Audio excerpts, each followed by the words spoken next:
இந்த ஒரு குறிப்பிட்ட மாத்திரை மட்டும் பல பேரோட உயிரிழப்புக்கு காரணமாக இருந்துகிட்டு இருக்கு. இன்னும் நிறைய பேர் சாகிறதுக்கு இது காரணமாக இருக்க போகுது. 2050க்கு அப்புறம் இந்த மாத்திரையாலேயே நிறைய பேர் இறக்க போகிறாங்க அப்படின்றத கட்டுப்படுத்தவே முடியாத அளவுக்கு மரணங்கள் நிகழப்போகுது அப்படின்னு சொல்லியிருக்காங்க ஒரு புள்ளி விவரப்படி. அப்படி எதுவும் இது தடை செய்யப்பட்ட கொடூரமான மாத்திரைலாம் கிடையாது. எல்லாருக்குமே தேவையான அத்தியாவசியமான ஒரு மாத்திரை தான். ஆனால் இதை இவ்வளோ கொடூரமான மாத்திரையாக மாற்றினதே நாம தான். எப்படி இதை அப்படி மாற்றணும், இதை எப்படி தப்பாக நம்ம எடுத்துக்க ஆரம்பித்தோம், இதுலேருந்து எப்படி தப்பிக்கலாம் அப்படின்றத பற்றி தான் இன்றைக்கி எப்படி சொல்ல பார்க்க போகிறோம். இது ஸ்ட்ரீட் லைட்டின் உயிர்மை.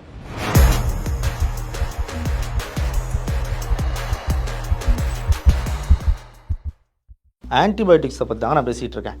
ஆன்டிபயோட்டிக்ஸ்ன்றது என்னென்னா, நமக்கு நிறைய நுண்கிருமிகளால் பாதிப்பு ஏற்படும். உதாரணமாக வைரஸால் பாதிப்பு ஏற்படலாம், ஃபங்கஸால் பாதிப்பு ஏற்படலாம், பாக்டீரியாஸால் பாதிப்பு ஏற்படலாம். இதில் பாக்டீரியாஸால் ஏற்படுற பாதிப்பை பாக்டீரியாஸ் நம்ம உடம்புக்குள்ளே வந்துச்சுன்னா அந்த பாக்டீரியாஸை அழிக்கிறதுக்காக பயன்படுத்துறது தான் ஆன்டிபயோட்டிக்ன்றது. உதாரணமாக ஒன்று சொல்கிறேன் பாருங்கள், பெனிசிலின் அப்படின்றத கேள்விப்பட்டிருப்பீங்க நிறைய பேர். இதில் பெனிசிலியம் அப்படின்னு ஒரு ஃபங்கஸ் இருக்குது. அந்த ஃபங்கஸ் மண்ணில் வளரக்கூடியதாக இருக்கும். அது அந்த மண்ணில் நிறைய பாக்டீரியாஸும் இருக்கு இல்லையா, அந்த பாக்டீரியாஸ் அந்த ஃபங்கஸை, அந்த பூஞ்சையை போயிட்டு தாக்க ஆரம்பிக்கும். அது தாக்காமல் அந்த பாக்டீரியாஸ்டேருந்து தப்பிக்கணுன்றதுக்காக, அந்த பாக்டீரியாஸை கொல்றதுக்காக உருவாக்குறது தான் அந்த பென்சிலின் அப்படின்றது. அந்த பென்சிலின் நம்ம உடம்புக்குள்ளே இன்ஜெக்ஷனாகவும் கொடுப்போம். ஏன்னா அந்த பாக்டீரியா நம்ம உடம்புக்குள்ளே வந்துருச்சுன்னா நம்ம உடம்புக்குள்ள உள்ள அந்த பாக்டீரியாவை அழிக்கிறதுக்கு அங்கே எப்படி அது பயன்படுதோ அதே மாதிரி இங்கேயும் பயன்படும். அதனால் நம்ம உடம்புக்குள்ளே அந்த பென்சிலின் இன்ஜெக்ஷனாக கொடுத்து உள்ளே வர பாக்டீரியாஸை அழிப்போம். ஆனால் இதில் ஒரு சிக்கல் என்னென்னா, இந்த பென்சிலின் ஒரு சில பாக்டீரியாஸை மட்டுமே அழிக்கக்கூடியதாக இருக்கும். எல்லா பாக்டீரியாவுக்கும் இது காமனாக பொருந்தாது. ஏன்னா பாக்டீரியாஸில் நிறைய வகை இருக்குது. அதனால் ஒவ்வொரு குறிப்பிட்ட பாக்டீரியாவுக்கும் ஒவ்வொரு வகையான ஆன்டிபயோட்டிக் தான் கொடுக்கணும்னு சொல்லி நிறைய வகையான ஆன்டிபயோட்டிக்ஸுமே இருக்குது. இப்போது ஒரு ஆன்டிபயோட்டிக் ஒரு பாக்டீரியாவை எப்படி கொல்லுது அப்படின்றத தெரிஞ்சுப்போம். ஆன்டிபயோட்டிக்கில் பொதுவாக ஒரு பாக்டீரியான்னு எடுத்துக்கிட்டோம்னா அந்த பாக்டீரியாவுக்கு முதல்ல உள்ளுக்குள்ளே டிஎன்ஏ அதோட பார்ட் இருக்கும், அந்த மரபணு இருக்கும். அதை சுற்றி சைட்டோபிளாசம்ன்ற அந்த கூழ் மாதிரியான திரவம் இருக்கும். அதில் தான் புரோட்டீன் சிந்தசிஸ்லாம் நடக்கும். அந்த பாக்டீரியாவுக்கு தேவையான புரோட்டீன்ஸ்லாம் உற்பத்தி பண்ணப்படும். அதுக்கு மேலே செல் மெம்ப்ரேன் இருக்கும், ஒரு சவ்வு மாதிரியான படலம் இருக்கும். அதுக்கு மேலே செல் வால் இருக்கும், நல்லா ஸ்ட்ராங்காக அந்த பாக்டீரியாவை ப்ரொடெக்ட் பண்ணுறதுக்காக ஒரு செல் வால்னு ஒன்று இருக்கும். இதில் இந்த ஆன்டிபயோட்டிக் என்ன பண்ணுன்னா, இந்த 4 வகையாக இதை அழிக்கக்கூடியதாக இருக்கும். ஒன்று, அந்த செல் வாலை போய் தாக்கி அந்த வாலோட கொலாப்ஸ் பண்ணி உள்ள உறுப்புகளை வெளியில் வர வச்சு அதை அழிச்சிடணும். இல்லைனா அதுக்கு உள்ளே இருக்கிற மெம்ப்ரேன் இருக்குல்ல, அதை போய் தாக்கி பாக்டீரியாவை அழிக்கும். இல்லைனா பிளாஸ்மாவில் அந்த சைட்டோபிளாசமில் உருவாகிற அந்த புரோட்டீன் சிந்தசிஸை ஸ்டாப் பண்ணி பாக்டீரியாவை அழிக்கும். இல்லைனா டிஎன்ஏ உள்ளே இருக்கு இல்லையா, மரபணு கூறு, அதையே போய் தாக்கி அந்த பாக்டீரியாவை இதுக்கப்புறம் பெருக விடாமல் அழிச்சிடும். இப்படி தான் ஒரு ஆன்டிபயோட்டிக் ஒர்க் ஆகுது. ஆனால் எல்லா வகையான பாக்டீரியாவுக்கும் எல்லா வகையிலும் இப்படியே ஒர்க் ஆகாது. ஒரு சில பாக்டீரியாவுக்கு செல்வால் அழிக்க வேண்டியதாக இருக்கும், அதுக்கு வேற ஒரு ஆன்டிபயோட்டிக் யூஸ் பண்ணுற மாதிரி இருக்கும். ஒரு சில பாக்டீரியாவுக்கு அதோட மெம்ப்ரேன் அழிக்க வேண்டியதாக இருக்கும், அதுக்கு வேறு வகையான ஆன்டிபயோட்டிக் யூஸ் பண்ண வேண்டியதாக இருக்கும். இப்படி ஒவ்வொரு பாக்டீரியாவுக்கும் அதுக்குன்னு தனித்தனியான ஆன்டிபயோட்டிக்ஸ் இருக்குது. அதை கொடுத்தா மட்டும்தான் அழிக்க முடியும். இதில் இன்னொரு சிக்கல் என்னென்னா, பொதுவாகவே நீங்கள் ஒரு டாக்டர்கிட்ட போகிறீங்க, உங்களுக்கு ஒரு தொண்டை வலின்ட்டு போகிறீங்கன்னு வச்சுப்போம். தொண்டை வலின்னொடனே அது முதல்ல எந்த கிருமியால் வந்துச்சு அப்படின்றத, முதல்ல அது வைரஸால் வந்துச்சா, ஃபங்கஸால் வந்துச்சா, பாக்டீரியாவில் வந்துச்சா, அதை கண்டுபிடிக்கணும். அதுக்கப்புறமா பாக்டீரியாவாலன்னு கண்டுபிடிச்சிட்டா கூட உடனே ஆன்டிபயோட்டிக் கொடுத்தா தான் பாக்டீரியா கேட்குமே அப்படின்னு கொடுத்துட முடியாது. ஏன்னா அது என்ன வகையான பாக்டீரியான்றதை கண்டுபிடிக்கும். ஏரோபிக் பாக்டீரியா, ஆனரோபிக் பாக்டீரியா, இது மாதிரி நிறைய வகை பாக்டீரியாஸ் இருக்குது. அதில் எந்த வகையான பாக்டீரியான்னு கண்டுபிடிச்சி அதுக்கு எந்த மெடிசனை, எந்த ஆன்டிபயோட்டிக்கை கொடுத்தா அதை கொல்ல முடியும் அப்படின்றத கண்டுபிடிக்கணும். அதுலேயும் எந்த அளவுக்கு அந்த பாக்டீரியாவோட கவுண்ட் இருக்குது, காலனி கவுண்ட்னு சொல்லுவாங்க, அது எந்த அளவுக்கு இருக்குன்றதை பார்த்து அதுக்கு எவ்வளோ டோஸ் கொடுக்கணும், எத்தனை நாளைக்கு கொடுக்கணும், எவ்வளோ இடைவெளி, எவ்வளோ மணி நேரம் இடைவெளியில் கொடுக்கணும் அப்படின்றதெல்லாம் பார்த்து அதுக்கு தகுந்த மாதிரி கொடுத்தா மட்டும்தான் கரெக்டாக உங்கள் உடம்புக்குள்ளே வந்து இன்ஃபெக்ஷன் ஏற்படுத்தியிருக்க அந்த பாக்டீரியாவை கொல்லவே முடியும். அப்படி பண்ணாமல் என்ன இன்ஃபெக்ஷனே தெரியாமல், ஏன்னா பெரும்பாலான இன்ஃபெக்ஷன் நமக்கு சளி பிடிக்கிறதுலாம் இருக்கு இல்லையா, இதெல்லாம் இன்ஃப்ளூயன்ஸா மாதிரியான நிறைய வைரஸ் எல்லாம் இருக்குது. பெரும்பாலான இன்ஃபெக்ஷன் தொண்டையில் ஏற்பதெல்லாம் வைரஸால் ஏற்படுறதா இருக்கும். வைரஸால் ஒரு இன்ஃபெக்ஷன் ஏற்பட்டு அதுக்கு நீங்கள் ஆன்டிபயோட்டிக்கை போய் எடுத்துட்டிங்கன்னா அதனால எந்த யூஸுமே இல்லை. பெரும்பாலும் ஆன்டிபயோட்டிக்ஸ் கண்டிப்பாக வைரஸுக்கு செட்டே ஆகாது. அதே மாதிரி ஃபங்கஸால் உங்களுக்கு ஒரு இன்ஃபெக்ஷன் ஏற்பட்டிருக்கு, அதுக்கு நீங்கள் ஆன்டிபயோட்டிக் எடுத்துக்கிட்டாலும் அந்த ஃபங்கஸ் அந்த ஆன்டிபயோட்டிக் கொல்லவே செய்யாது. ஆன்டிபயோட்டிக் பாக்டீரியாஸை தான் கொல்லும். அதுலேயும் ஒரு சில குறிப்பிட்ட பாக்டீரியாஸை செலக்டிவாக தான் கொல்லும். அப்போது நீங்கள் என்ன பாக்டீரியா இருக்குன்றதை தெரிஞ்சுக்கிட்டு எடுத்துட்டிங்கன்னா அதை கொல்லலாம். அதுக்கு மாறாக நீங்கள் என்ன பாக்டீரியா இருக்குன்னே தெரியாமல், உதாரணமாக உங்களுக்கு ஒரு பாக்டீரியாவோட இன்ஃபெக்ஷன் ஏற்பட்டுருச்சுன்னு வச்சுப்போம், அந்த பாக்டீரியாவுக்கு நீங்கள் ஏதோ ஒரு ஆன்டிபயோட்டிக் வாங்கி போடுறீங்க. உங்களுக்கு ஏற்கனவே டாக்டர் ப்ரிஸ்கிரைப் பண்ணதாக இருக்கலாம், இல்லை உங்களுக்கு தெரிஞ்ச ஏதோ ஒரு ஆன்டிபயோட்டிக்காக இருக்கலாம். அதை போய் நீங்களே மெடிக்கலில் கேட்டு வாங்கி போட்டிங்கன்னா இப்போ உள்ளே இருக்கிற அந்த பாக்டீரியா என்ன பண்ணும், இந்த ஆன்டிபயோட்டிக்கு எதிரான மரபணுக்களை உற்பத்தி பண்ண ஆரம்பிச்சிடும். அதாவது அது மியூட்டேட் ஆக ஆரம்பிச்சிடும். அப்படி மியூட்டேட் ஆகி அந்த ஆன்டிபயோட்டிக்கை நீங்கள் எப்போ போட்டாலும் அந்த பாக்டீரியா சாகாது. இப்போது இப்படி கூட வச்சுப்போம், உங்களுக்கு ஒரு பாக்டீரியா இருக்குது, அந்த பாக்டீரியாவுக்கு எந்த ஆன்டிபயோட்டிக்கை எடுக்கணுன்றதை கரெக்டாக தெரிஞ்சு அந்த ஆன்டிபயோட்டிக் தான் நீங்கள் எடுக்கிறீங்க.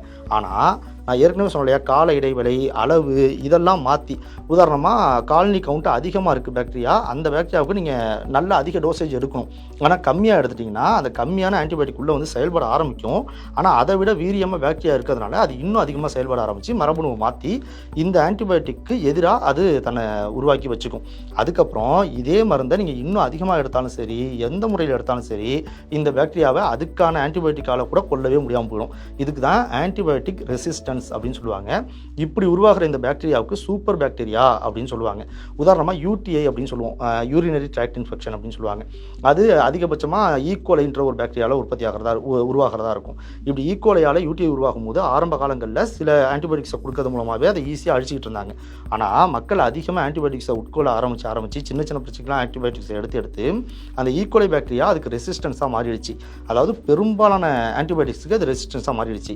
இப்போ என்ன ஆகிடுச்சுன்னா நிலைமை, எந்த ஆன்டிபயோட்டிக்கை கொடுத்தாலும் ஈக்கோலை பாக்டீரியாவை கொல்லவே முடியல அப்படின்ற நிலைமைக்கு போயிடுச்சு.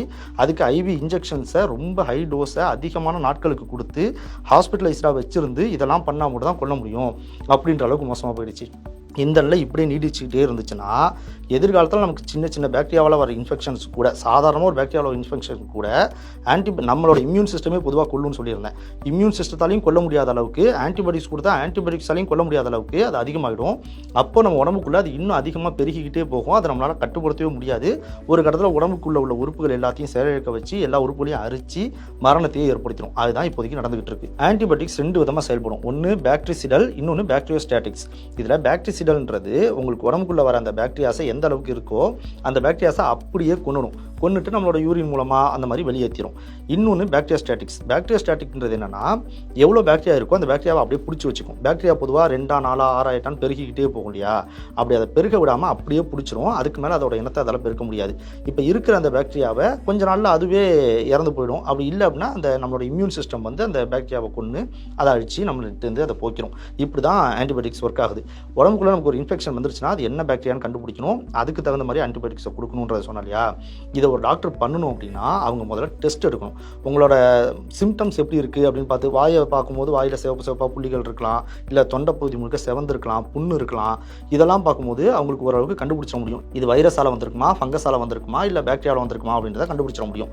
அப்படி கண்டுபிடிச்சதுக்கப்புறம் அது என்ன பாக்டீரியான்னு தெரிஞ்சால் அதுக்கு தகுந்த மாதிரியான டேப்லெட்ஸை கொடுக்கணும் இல்லையா. அதுக்கு டெஸ்ட் எடுக்கிறது மட்டும் தான் ஒரே வழி.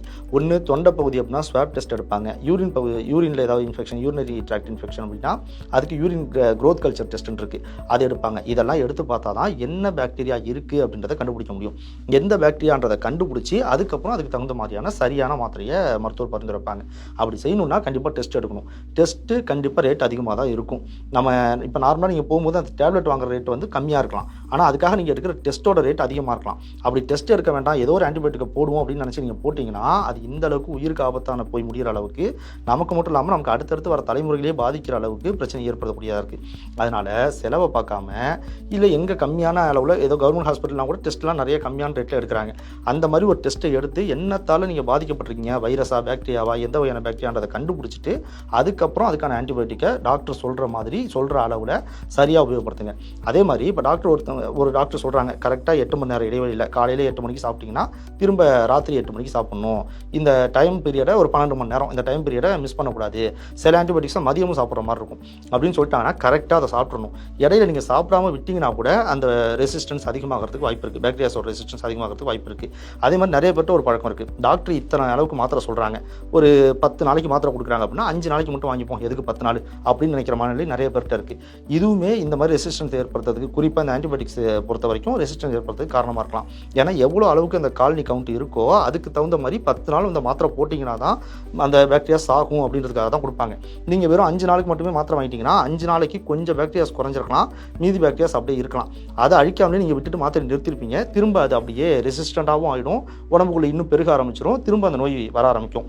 அப்போது திரும்ப நீங்கள் டாக்டர்கிட்ட போனீங்கன்னா ஒன்று அந்த ஆன்டிபயோட்டிக்ஸோட அளவை அதிகப்படுத்தணும், இல்லைனா அதோட அந்த எம்ஜி பவர் அதிகப்படுத்தணும், இல்லை ஐவி இன்ஜெக்ஷன் இன்ட்ராவெனஸ் இன்ஜெக்ஷன் கொடுத்து சரி பண்ணுற மாதிரி ஆகிடும். இந்த மாதிரியெல்லாம் தவிர்க்கணும் அப்படின்னா தயவு செஞ்சு நீங்களாக மெடிக்கலில் போய் மாத்திரை வாங்கி போடுறதையோ, இல்லை டாக்டர் சொல்கிறத விட அதிகமாகவோ இல்லை கம்மியாகவோ போடுறதையோ நிறுத்திட்டு டாக்டர் என்ன சொல்கிறாங்களோ அதை சரியாக செய்யறது மூலமாக பல உயிரிழப்புகளை தவிர்க்க முடியும்.